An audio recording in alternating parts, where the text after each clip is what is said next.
It's an admission that may prove costly for Adelaide star Simon Goodwin.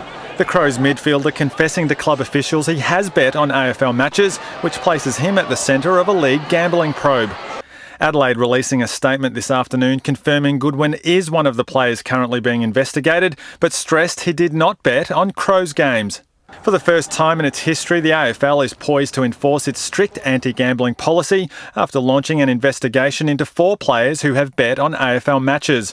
The identities of the other 3 players are not yet known. While the panel, made up of former high-ranking police officers, has 2 weeks to present its findings, former Western Bulldog and now leading bookmaker Simon Beasley says gambling is widespread amongst AFL ranks.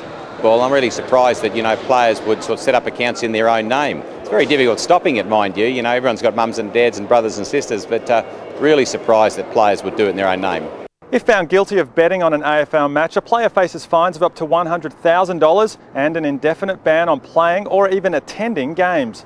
It's a really stupid thing for them to do. I mean, it's absolutely ridiculous given the rules and as they're laid out. The bad news continues for Adelaide, with skipper Mark Rasciuto in doubt for round 1 with lower back soreness. The 31-year-old has been unable to train for 2 weeks. Sydney forward Adam Schneider also looks set to sit out the season opener after injuring his hamstring in last night's practice match win over Collingwood. Scans on Monday will determine the extent of the damage. And the reigning premiers have their own casualty list, with Ashley Thornton and Mitch Morton going down with knee injuries last night. While the season looks over for Thornton, John Worsfold is expecting big things from gun midfielder Daniel Kerr.